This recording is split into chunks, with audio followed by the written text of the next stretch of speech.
Hello Bounty and Soul community, my name is Lyric. I'm here to unpack a market box. This is an example of some of the food that went out today, Tuesday, June 23rd at our no-cost produce market. You may find some of this food in your box, so I'm going to show you what I got, how I'm going to use it, nutrition information, and some storage tips. I have some beautiful local collard greens. These came from Living Web Farms. They came with a label that we created, but it got a little wet because it was raining at market. But a lot of the local food that we send home comes with a label telling you what it is, some recipe ideas, and some of the nutrition benefits. So collards are a great cooked green. You want to store them in the fridge. They're loaded up with all sorts of nutrients like iron and magnesium. They have a lot of protein for a dark leafy green, and we're so excited to have this local food heading out into the community. More local, I have sourdough bread from Annie's Bakery. So grateful to have so much Annie's Bakery bread all the time at our markets. I have some dark sweet cherries. I love cherries. It's getting to be cherry season here in Western North Carolina, but we can only really grow the tart cherries, so I'm excited to have some of the sweet cherries. Cherries are full of antioxidants, and they're also known to help promote restful sleep and restful dream cycles. So I like to eat cherries or drink cherry juice right before bed. And you can store these in the fridge in the container that they come in. Some jalapeno peppers. These are spicy. You can eat them raw. You can add them cooked to dishes, or you can pickle them or dry them to preserve them in the long term, which is really exciting. And you do want to store them in the fridge. Flowers. We always try to put flowers in our boxes to really give that touch of love and beauty in everything that we do. I'm going to add this to my bouquet. I have a big pineapple. This is exciting. Pineapples in the mountains. Pineapples are high in vitamin C and an enzyme called bromelain, which can aid in digestion and has some anti-inflammatory properties. That's actually mostly found in the stems of the pineapple, but it is also found in the edible parts. You can eat pineapple raw, you can grill pineapple, you can saute pineapple, you can put pineapple in a smoothie, lots of options. I think I'll be doing a video for how you can enjoy pineapple and how you can cut pineapple, right? It's kind of intimidating, like where do I start? So check out that video, and I'm gonna store this in my fridge. I have a cucumber. We have lots of cucumbers going out from Living Web Farms this week. Cucumbers are great to eat raw. You could also pickle them. That's what pickles are made out of. They started as cucumbers. So you could transform them in that way, and that can help them keep longer as well. Regardless, you want to store your cucumber in the fridge until you're ready to eat it. And you want to wait you don't want to wait until it gets soft. You want to eat the cucumber when it feels nice and firm on the outside. Cucumbers have a lot of fiber in the skin, and they're a really cooling food. That's why they're especially good to eat in the summer. I have a head of cauliflower.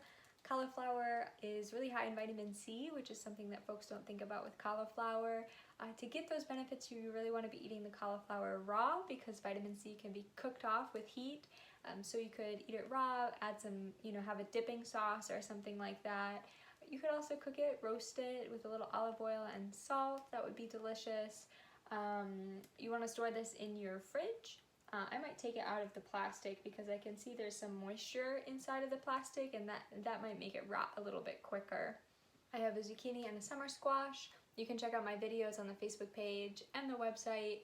It's called Summer Squash Sweet or Savory for some recipe ideas for both of these beautiful summer squash varieties and all of the goodness that they offer. We've got potassium, vitamin C, fiber, and lots of versatility in how you can prepare these foods. So check that out. You want to store these in the fridge. I have some white onions. So white onions are kind of seen as like the strongest variety of onion when compared to a yellow onion or a red onion. So these are really, really potent, lots of onion flavor. You can store them at room temperature away from potatoes because the potatoes and onions can make each other spoil faster. I have an orange and maybe some clementines.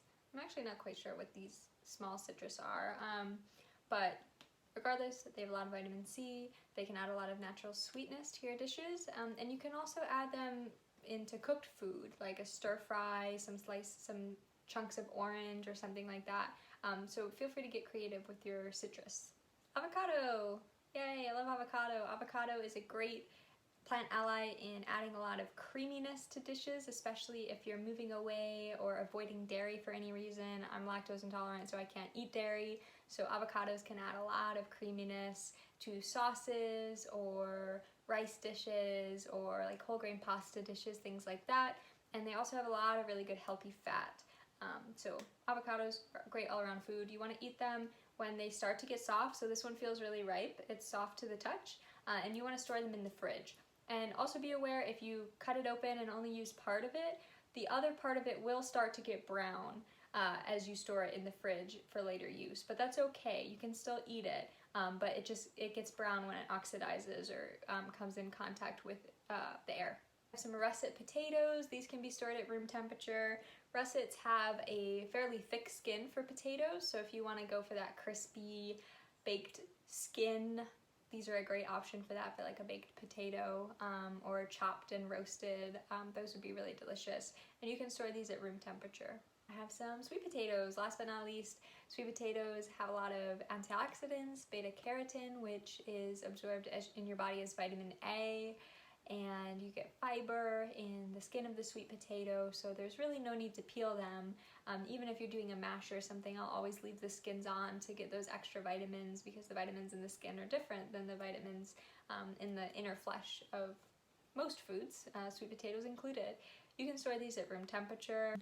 Here's everything that was in my market box today. I hope this video was helpful. Feel free to comment with how you're going to enjoy this food, and I'll see you soon.